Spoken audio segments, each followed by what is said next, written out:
Last 3টে এপিসোডে share করেছি ব্যাঙ্গালোর থেকে রামেশ্বরম ঘোরার এক্সপিরিয়েন্স। আজকের এপিসোডে থাকছে রামেশ্বরম থেকে ত্রিচি যাওয়া ও রামানাথ স্বামী মন্দির দর্শনের অভিজ্ঞতা।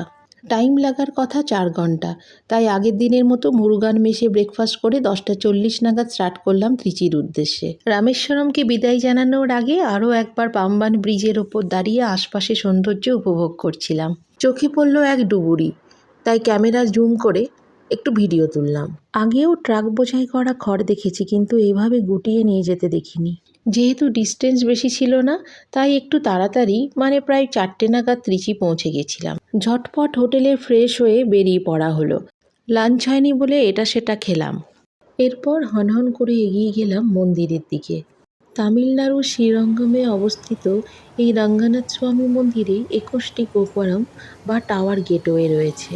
প্রথম গোপুরম পেরোনোর সাথে সাথে একটি অদ্ভুত দৃশ্য চোখে পড়ল।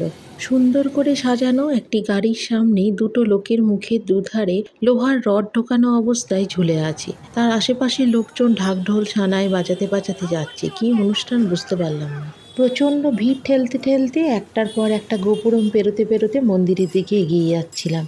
এখানকার রাজগোপুরম এশিয়ার সবচেয়ে উঁচু মন্দির টাওয়ার। শতাব্দীর পর শতাব্দী ধরে আক্রমণ ও প্রাকৃতিক দুর্যোগের কারণে মন্দিরটিতে অনেক পরিবর্তন এসেছে। চোল, চেরা, পাণ্ডব, বিজয়নগরের রাজা, মাদুরাইয়ের নায়কের দ্বারা প্রভাবিত এটি। 156 একর জায়গা জুড়ে বিস্তৃত মন্দির কমপ্লেক্সে অসংখ্য মণ্ডপ আছে, যা বিভিন্ন দেবতাদের প্রতি নিবেদিত। এবার গেলাম দর্শনের জন্য লাইন দিতে।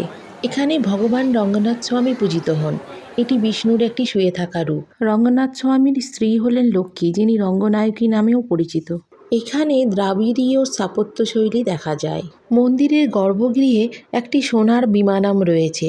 এটি তামিল ওঙ্কার ওম সিম্বলের মতন। যদিও সেদিন কোনো স্পেশাল অকেশন ছিল না, কিন্তু দর্শন করতে হতে আমাদের 2 ঘন্টা লেগে গেছিল। আরও একটা কথা বলে রাখি, এখানে কিন্তু ট্র্যাডিশনাল ড্রেস ছাড়া ঢুকতে দেবে না। রঙ্গনাথ স্বামীর দর্শনের পরে তার স্ত্রী লক্ষ্মী, যা এখানে রঙ্গনায়কী নামে পরিচিত, তারও দর্শন করলাম। মন্দিরে রয়েছে 1000টি স্তম্ভ বিশিষ্ট একটি হলঘর। সকাল বিকেল ডেলি ফ্রিতে প্রসাদ বিতরণ হয়। প্রসাদ কেনার ব্যবস্থাও কিন্তু রয়েছে। বিখ্যাত হিন্দু দার্শনিক, সমাজ সংস্কারক এবং শ্রী বৈষ্ণব ধর্মের অন্যতম প্রবক্তা রামানুজের প্রতিমাও দর্শন করলাম। এরপর একটি দারুণ দৃশ্য চোখে পড়ল। প্রায় 50 ব্রাহ্মণ একসাথে স্তোত্র পাঠ করছিল। এত বড় মন্দির কমপ্লেক্স আমরা ঘুরতে ঘুরতে ক্লান্ত হয়ে গেছিলাম, আর বেশ কিছু জিনিস না দেখেই আমরা হোটেলে ফিরেছিলাম। নেক্সট ডে ছিল বাড়ি ফেরার পালা, তাই তাড়াতাড়ি খেয়ে দিয়ে ঘুম দিলাম।